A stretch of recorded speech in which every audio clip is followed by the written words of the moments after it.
بسم اللہ الرحمن الرحیم۔ شروع اللہ تبارک و تعالیٰ کے نام سے جو بڑا مہربان اور نہایت رحم کرنے والا ہے۔ پیارے دوستو، جب اسے امام مظلوم امام حسین علیہ السلام کی شہادت کی خبر ملی تو پتھر پر اپنے سر کو مارنے لگا اور اس قدر زخمی ہوا کہ خون سے لہو لہان ہو کر بے ہوش ہو گیا۔ وہ اس وقت قید میں تھا اور وہ افسوس کرنے لگا کہ اپنے امام کی مدد کے لیے کربلا نہ پہنچ سکا۔ اس نے یہ قسم کھائی کہ جس دن بھی وہ قید سے رہا ہو کر باہر نکلے گا تو بحکم خدا تمام قاتلین حسین اور یزیدیوں کو اس طرح قتل کرے گا کہ لوگوں کو بخت نصر کا قتل یاد آ جائے گا۔ وہ شخص کون تھا اور امام حسین علیہ السلام سے اس کا کیا تعلق تھا اور اس نے یزیدیوں کا کیوں قتل عام کیا تھا؟ پیارے دوستو، اس ویڈیو میں ہم اس شخصیت کا مکمل احوال جانیں گے۔ غم حسین میں ڈوبا یہ مجاہد مختار ثقفی کے نام سے جانا جاتا ہے، جس نے امام حسین علیہ السلام کے قاتلوں کو موت کے گھاٹ اتار کر مسلمانوں کے کلیجوں کو ٹھنڈک پہنچائی تھی۔ اور مختار کہا کرتا تھا کہ خدا کی قسم، اگر حسین ابن علی کے قصاص میں قریش کے 2/3 سے بھی قتل کر دیے جائیں تو امام حسین پر جو ظلم ہوئے وہ ایک انگلی کے برابر بھی نہیں ہوں گے۔ پیارے دوستو، مختار کا پورا نام مختار ابن ابو عبیدہ ثقفی تھا۔ ان کے والد ابو عبیدہ رسول خدا صلی اللہ علیہ وآلہ وسلم کے جلیل القدر اصحاب میں شامل تھے اور حضرت عمر کے دور میں جنگ قادسیہ میں جہاد کرتے ہوئے شہید ہو گئے تھے۔ مختار ثقفی کا تعلق عرب کے مشہور و معروف قبیلہ بنو ثقیف سے تھا۔ ابن اسیر نے مختار ثقفی کو صحابہ میں شامل کیا ہے، جبکہ اکثر مورخین نے مختار ثقفی کو تابعی قرار دیا اور لوگ مختار کو کیسان کہا کرتے تھے۔ روایتوں کے مطابق امام علی علیہ السلام نے ایک دفعہ مختار کو اپنے زانو پر بٹھایا تھا اور اسے کیس کہا تھا، تب سے لوگ اسے کیسان کہا کرتے تھے۔ پیارے دوستو، بچپن سے ہی مختار کو میدان جنگ میں جانے کا بہت شوق تھا اور جب مختار ثقفی 13 سال کے تھے تو اس وقت مسلمانوں اور فارسیوں کے درمیان جنگ قادسیہ لڑی گئی تھی۔ مختار اس جنگ میں شریک ہونا چاہتے تھے، لیکن کم عمر ہونے کی وجہ سے ان کے چچا سعد بن مسعود نے انہیں اس جہاد میں شریک ہونے کی اجازت نہیں دی۔ اس جنگ میں مختار کے والد اور بھائی شہید ہو گئے تھے۔ مختار ثقفی کو نوجوانی سے ہی رسول خدا صلی اللہ علیہ وآلہ وسلم کے اہل بیت سے نہایت عقیدت و محبت تھی۔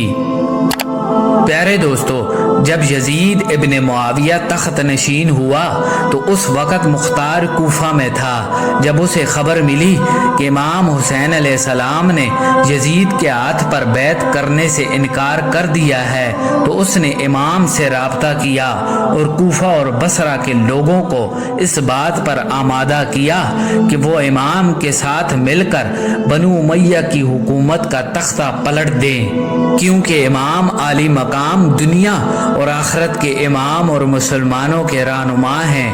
لہٰذا امام حسین کی حمایت کرنے اور لوگوں کو یزید کے خلاف بغاوت پر آمادہ کرنے کے جرم میں یزید کے ظالم گورنر عبید اللہ ابن زیاد نے مختار کو حراست میں لے لیا۔